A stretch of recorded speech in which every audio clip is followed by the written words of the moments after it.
pristine shores, clear blue waters, forests, rugged cliffs. These are among many things the Calamian group of islands are famous for. Located in northern Palawan, the Calamian group of islands covers 4 municipalities: Busuanga, Coron, Culion, and Linapacan. Many residents of these serene islands earn a living as farmers and fishers. The Calamianes Islands are also home to the Tagbanwas, the indigenous people of Palawan. The Tagbanwas are reclaiming their ancestral land and waters, and one group had already secured the Certificate of Ancestral Domain title to more than 20,000 hectares of land and waters in the island of Coron. In November 2013, Typhoon Yolanda hit the Calamianes Islands. Yolanda was the strongest typhoon to hit the country in 2013 and was also considered among the world's strongest typhoons at landfall. Mga bandang hapon na, mga alas 7 na ganyan, alas 6. Malakas na po talaga ang hangin. Pumunta po rito yung asawa ng kapitan namin. Sinigawan niya ako na, ate, lumipat na kayo. Kasi talagang malakas ho. Iba na po yung mga dinadaanan namin. Ang bahay ko po, tanggal na po yung bubong, kalahati. Typhoon Yolanda smashed the Calamian Islands with an intensity residents have never witnessed before. It took away lives. It damaged homes, basic facilities, schools, and health centers. As fishing boats, fish cages, and farms were also ruined, residents also lost their main sources of income. But theirs is not just a story of losses and devastation.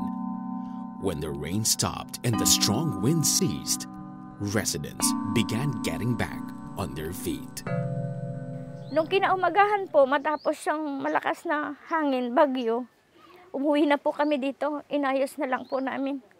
Nanguha po ako dyan ng dingding ng kapitbahay. Tsaka yun muna po ang temporaryong nilagay ko sa bahay namin. Basta may masilungan lang kami. Yung mga ina naman, siyang pumunta sa bundok para manguha ng lamang ugat, kagaya ng mga kapari, kamote, mga saging na nagtutumba, na kahit wala pa sa oras, yun ang kinakain namin. Yung mga tatay, nag-aayos-ayos, tapos wala na yung mga balsa, yung mga baroto, bangka. Kahit na siguro may gamit ka pa, wala kang makuha. Bumaho ang dagat dito halos isang buwan sobra. Ako, pumunta sa bayan para maghanap ng ibang pwedeng pagkakitaan. As residents continue to rebuild their lives, we witness their stories turning from one of desolation to that of courage. In December 2013, with the support from Christian Aid, the partnership of Philippine Support Service Agencies or PHILSSA, together with the Palawan Advocates for Good Governance and Empowerment or PAGE, began the Angat Calamianes Integrated Community Rehabilitation, Preparedness and Resilience Project. With the assistance of the local government units and community volunteers, PHILSSA and its partners carried out the beneficiary selection process and established a system for distributing housing materials.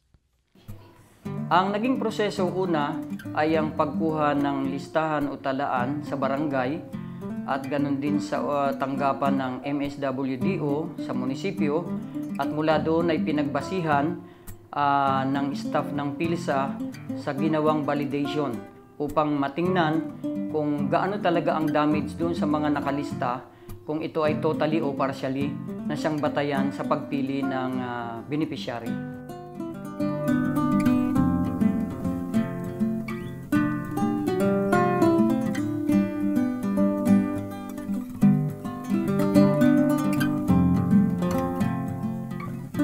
Designed a process also where the beneficiary families themselves are the ones who ordered or selected the kind of materials that they needed.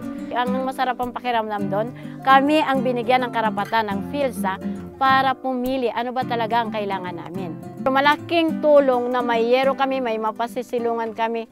PHILSSA also tapped one of its members, Tao, Pilipinas for the conduct of orientations on safe and secure settlements and disaster-resilient housing designs.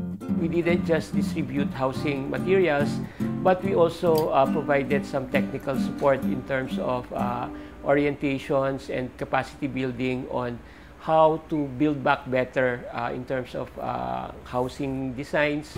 We also had some sessions on how communities can better participate in terms of planning and implementing disaster relief and disaster rehabilitation efforts.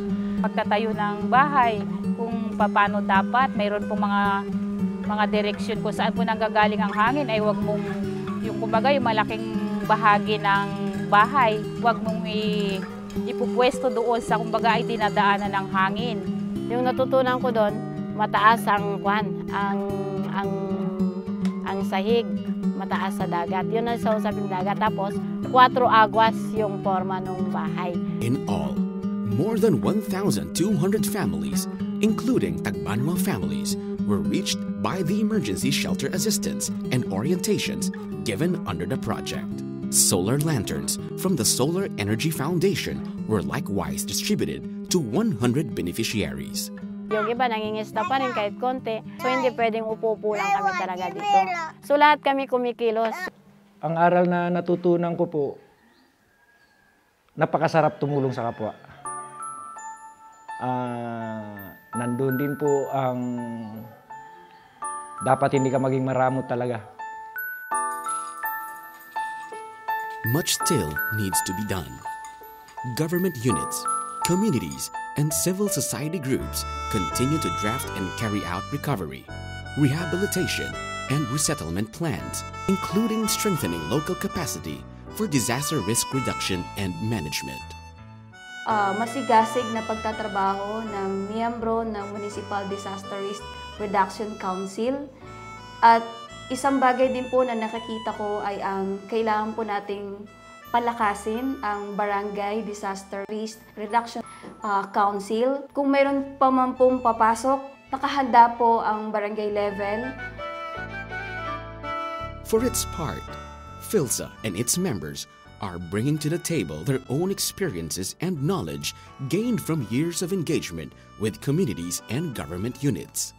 PHILSSA as a network had a long experience of facilitating integrated community projects, both in urban areas and in other communities, working in various levels, in the level of communities, in partnering with local government, both in the barangay and city level.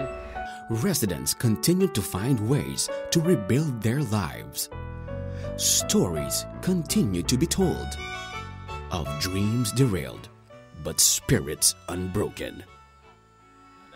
Of residents serving others and sharing what they have, even when they themselves have also been affected by the disaster.